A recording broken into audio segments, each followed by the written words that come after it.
अस्सलाम वालेकुम विद्यार्थी मित्रांनो, तुमचं माझी Marathi for Urdu medium school या यूट्यूब चॅनलवर पुन्हा मनपूर्वक स्वागत आहे।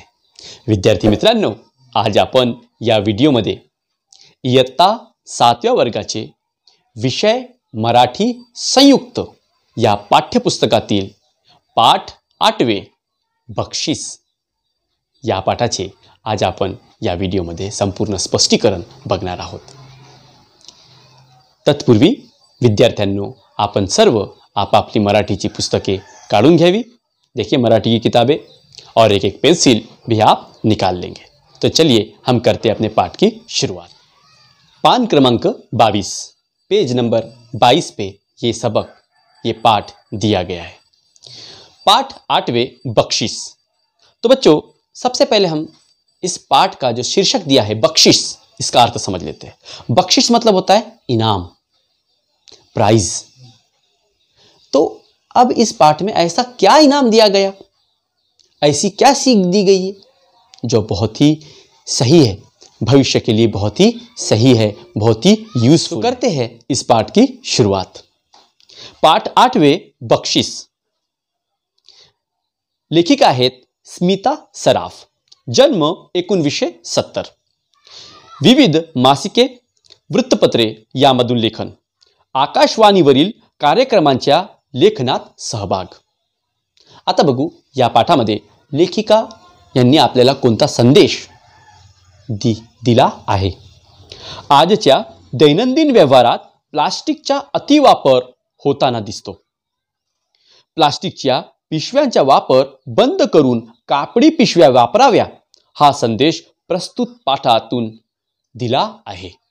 तो बच्चों, इस पाठ में लेखिका ने हमें बताया है कि दैनंदिन कामों में, मतलब रोजमर्रा के कामों में हम लोग प्लास्टिक का बहुत ज़्यादा पैमाने पर इस्तेमाल कर रहे हैं और ये प्लास्टिक हमारे पर्यावरण के लिए, हमारे निसर्ग के लिए बहुत ज़्यादा हानिकारक है। और इस प्लास्टिक का उपयोग हम किस तरह रोक सकते हैं, अपने पर्यावरण को बचा सकते हैं, अपने कुदरत को बचा सकते हैं, इसका संदेश इस पाठ में लेखिका ने दिया है। चलिए हम करते हैं पाठ की शुरुआत।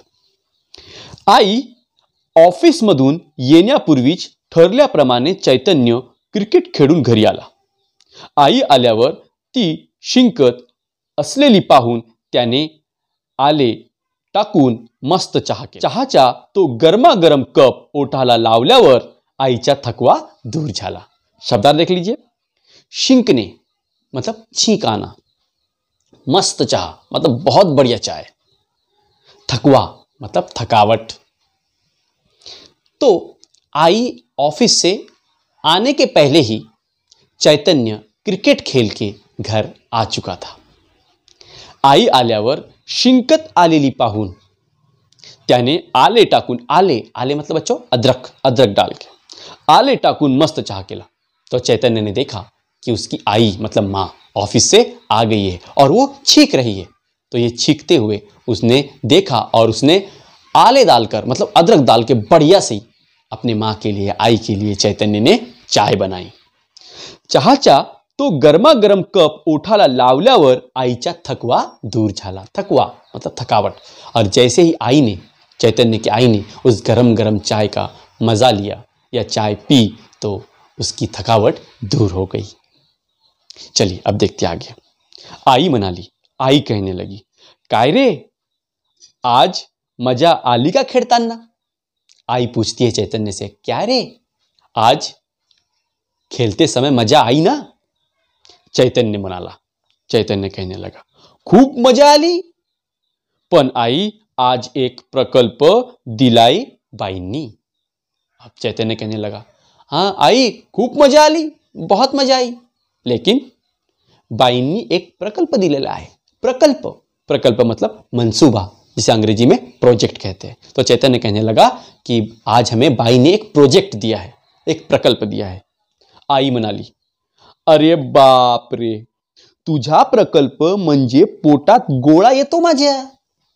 आई कहने लगी, अरे तेरा प्रकल्प मतलब कि मेरे पेट में गोला आता है। प्रकल्प तेरा और किसके पेट में गोला आ रहा है, आई के। क्यों? आता पोटात गोळा येणे मतलब क्या होता है? तो पोटात गोळा येणे मतलब भीति वाटणे, डर लगना। तो आई कहती है कि तेरे प्रकल्प का नाम सुनते से ही मुझे डर लगता है। त्यातून तुझे बाबा ही घरी नाही और उसमें ही तेरे पिताजी, तेरे वालिद भी घर पर, जो तुझे प्रकल्प में मदत करेंगे। आम्ही दोघं हातभार लावतो तेव्हा कुठे पूर्ण होतो तुझा प्रकल्प। आज काय सांगितलंय ना? अब आई कहने लगी कि तेरे बाबा और मैं, हम दोनों मिलके जब हाथभार लगाते हैं, जब तेरे प्रकल्प पे हाथभार लाने मदद करना, तो जब मदद करते तब कहीं तेरा प्रकल्प पूरा होता है। आज का है ना वो। और आज कौन सा नया प्रकल्प दिया है? तो चैतन्य कहने लगा, चैतन्य म्हणाला, आई काही विशेष नाही, आई कुछ खास नाही। बरं मला सांग, बाजारातून काही आणायचं असलं की तू ते कशात आणतेस? आता चैतन्य आपल्या आईला विचारतो। क्या पूछता है? बरं आई मला सांग।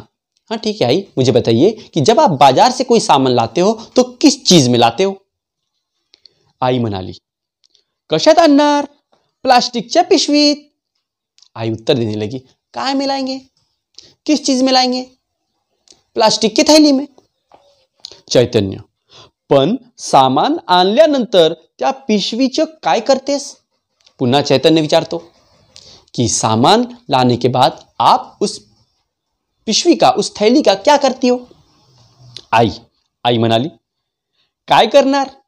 कचऱ्याच्या डब्यात टाकते। ते काय मोठं धन आहे सांभाळून ठेवायला? धन मतलब दौलत। तो आई कहने लगी, क्या काम खत्म हो जाता है तो उस थैली को, उस प्लास्टिक की पिशवी को मैं कचरे में डाल देती हूँ। क्या वो बहुत बड़ी दौलत है संभाल के रखने के लिए? हाँ बताओ। क्या वो थैली बहुत बड़ी दौलत है, उसे संभाल के रखना चाहिए? चैतन्य म्हणाला, बरं आता नीट ऐक, उद्या 1 तारीख। अब चैतन्य कहने लगा, ठीक है अब ध्यान से सुनो, कल 1 तारीख है। बाईंनी सांगितलंय तसं करूया, कि बाईने जो बताया है वैसा करेंगे। महिन्याभरात आपल्या कुठल्याही कारणानं येणाऱ्या सगळ्या प्लास्टिकच्या पिशव्या जपून ठेव। अब चैतन्य कहने लगा कि महीना अखेरिस, पूरे महीने में जितनी प्लास्टिक की थैलियां हम इस्तेमाल करते हैं उसको हम संभाल के रखेंगे, और महीने के आखिरी में उसे उन पूरी थैलियों को, उन पूरे प्लास्टिक बैग्स को हम काउंट करेंगे। महीन्याच्या शेवटी मोजून तो आंकड़ा बाईंना सांगायचा है, और महीने के आखिरी में वो पूरी थैलियां गिनकर हमें वो संख्या बाई को बताना है, टीचर को बताना है। आई म्हणाली, चालेल। मग रोज दूध, भाजी, किराणा मालाबरोबर येणाऱ्या पिशव्या आई जमा करू लागली। हाँ, अब प्रकल्प शुरू हो गया। आई दूध, भाजी, किराना माल, ये वस्तुओं को लाने के लिए जो थैलियां इस्तेमाल होती थी, जो थैलियां वो लाते थे, वो थैलियां आई जमा करने लगी। असाच 1 महीना पूर्ण झाला, और ऐसे ही 1 महीना देखते देखते पूरा हो गया। चैतन्य म्हणाला, आई चल आपण त्या पिशव्या मोजू। अब चैतन्य कहने लगा कि आई चल, अब हम क्या करते हैं, वो पूरी थैलियां जो आपने जमा की है आज हम वो गिनते हैं। दोघांनी मिळून पिशव्या मोजल्या। दोनों ने मिलके वो थैलियां काउंट की, गिनी। कितनी भरी थैलियां? त्या 104 भरल्या। और वो थैलियां पूरी कितनी भरी? 104। चैतन्य म्हणाला, बाप रे 104 पिशव्या, अरे बाप रे 104 थैलियां। आपण चौघं म्हणजे दरडोई 26 पिशव्या। दरडोई मतलब हर कोई। तो आपण चौघं मतलब हम 4 है अपने फैमिली में, यानी हर एक कितनी थैलियां इस्तेमाल करता है? 26 पिशव्या। दर महिन्याला आपण एवढ्या पिशव्या कचऱ्यात टाकतो। अब चैतन्य कहने लगा, हर महीने हम इतनी थैलियां, इतनी पिशवी, यानी इतनी प्लास्टिक की बैग्स हम लोग कचरे में डालते हैं। आई, बर झाला ना आता तुझा प्रकल्प? अब आई कहती है, ठीक है, पूरा हो गया ना तेरा प्रोजेक्ट, तेरा मंसूबा? चैतन्य हंसून म्हणाला। चैतन्य मुस्कुराते हुए कहने लगा, आता तर खरा प्रकल्प सुरू झाला आहे. अभी तो सही प्रकल्प, सही मनसूबा शुरू हुआ है, सही प्रोजेक्ट शुरू हुआ है. दर महिन्याला किती प्लास्टिकच्या पिशव्या वापरल्या याची नोंद करायची. हर महीने कितनी प्लास्टिक की बैग्स हमने इस्तेमाल की है, इसे नोट करना है. नोंद करने मतलब नोट करके रखना. आणि त्यांचा वापर कमी कमी करत न्यायचा और उनका इस्तेमाल हर बार की तरह कम कम करते हुए ले जाना है. तो कमी करण्याचे मार्ग तसेच पिशव्यांच्या अतिवापराचे दुष्परिणाम या सगळ्यांचा अभ्यास मला या प्रकल्पाच्या निमित्तानं करायचा है. अब वो कहने लगा कि उसे इस प्रकल्प के माध्यम से किस चीज की पढ़ाई करनी है. पिशव्यांच्या अतिवापराचे दुष्परिणाम, कि प्लास्टिक के बैग्स जब ज़्यादा तौर पे इस्तेमाल किए जाते हैं तो उसका दुष्परिणाम, बैड इफेक्ट्स क्या होते हैं, और इस चीज का अभ्यास चैतन्य को इस प्रकल्प के माध्यम से करना है. आपण आजपासून कमीत कमी प्लास्टिकच्या पिशव्यांचा वापर करू. और चैतन्य कहने लगा कि आज से हम लोग कम से कम प्लास्टिक की बैग्स इस्तेमाल करेंगे. आईने विचारले, अरे बाबा कसं शक्य आहे ते. अरे भाई ऐसा मुमकिन ही नहीं है. चैतन्य कहने लगा, का शक्य नाही होणार.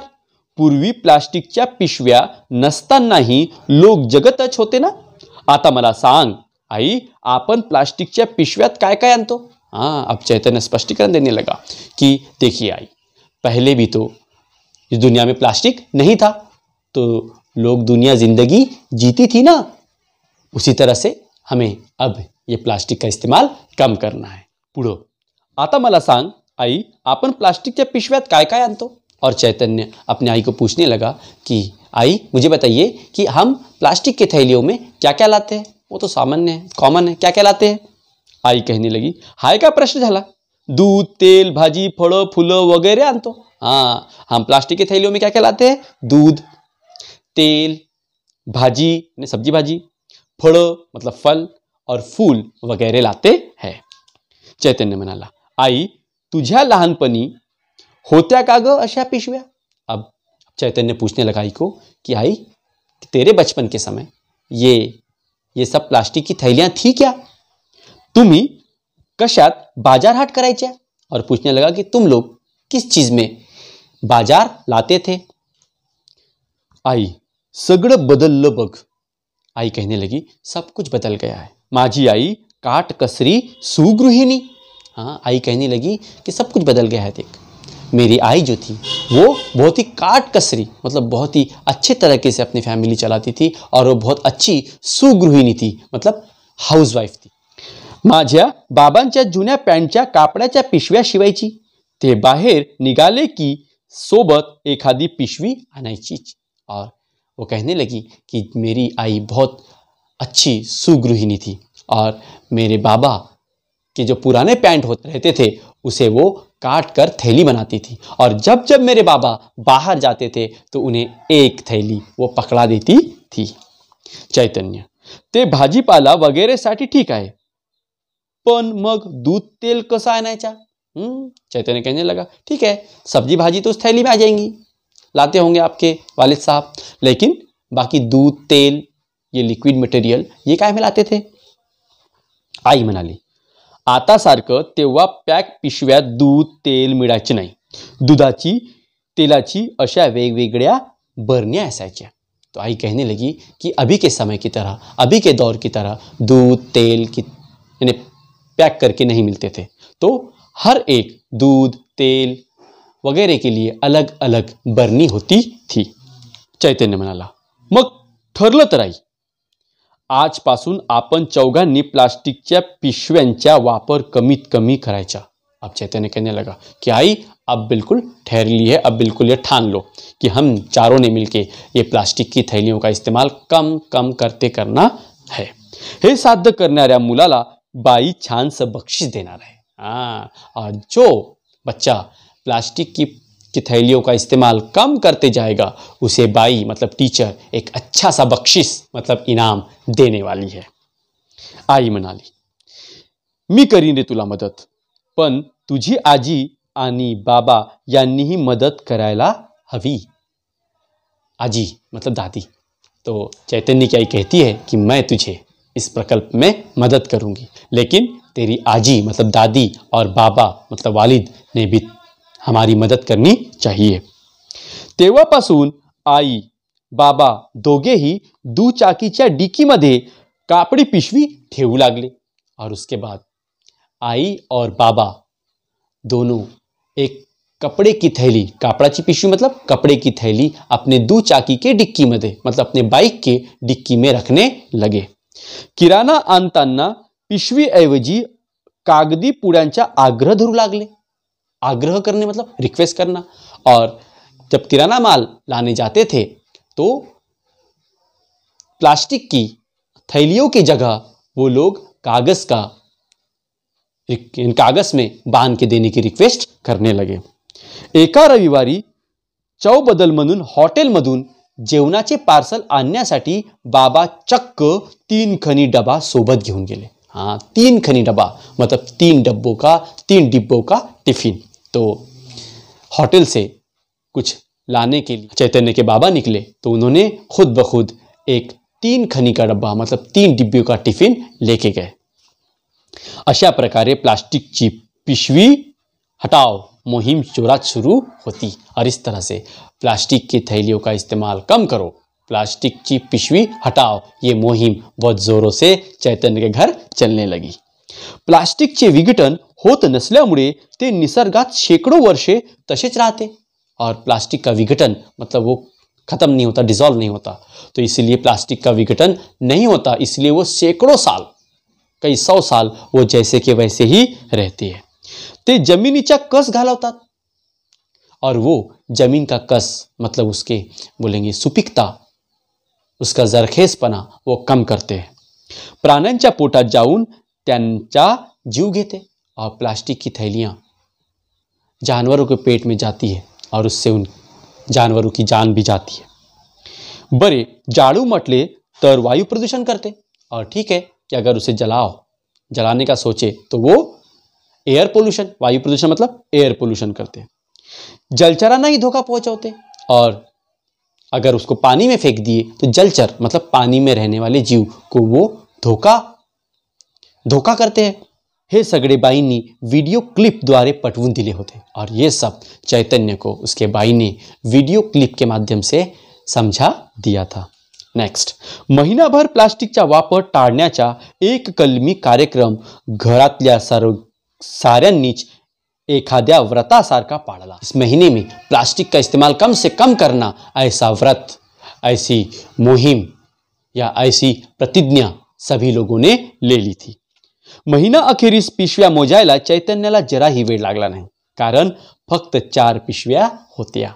और जब महीने के आखिर में जब चैतन्य ने प्लास्टिक के बैग्स की गिनती की तो सिर्फ कितनी थैलियां भरी?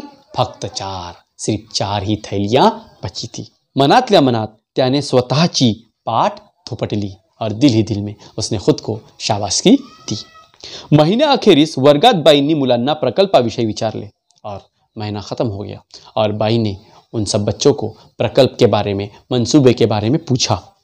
चैतन्याच्या परिवाराने प्लास्टिकचा वापर खूपच कमी केल्याबद्दल त्यांनी चैतन्याचे कौतुक केले। कौतुक करने मतलब तारीफ करना। और चैतन्य के परिवार ने प्लास्टिक का इस्तेमाल बहुत ही कम कर दिया था। ये सुनकर बाई ने सभी क्लास के सामने चैतन्य की तारीफ की। बाई म्हणाल्या, खरं तर आजच्या प्रसंगी मी एखादी ट्रॉफीज देणार होते, पण चैतन्याला मी आज एक रोप देणार आहे, ते त्यानं वाढवावं, त्याची निगा राखावी। काय चैतन्य हे आह्वान स्वीकारणार ना? हाँ, अब चैतन्य से बाई मतलब टीचर बहुत खुश हुए और उन्होंने चैतन्य को बख्शिश दिया। बख्शिश मतलब इनाम दिया। क्या दिया इनाम में? एक रोप। रोप मतलब प्लांट, छोटा सा पौधा दिया।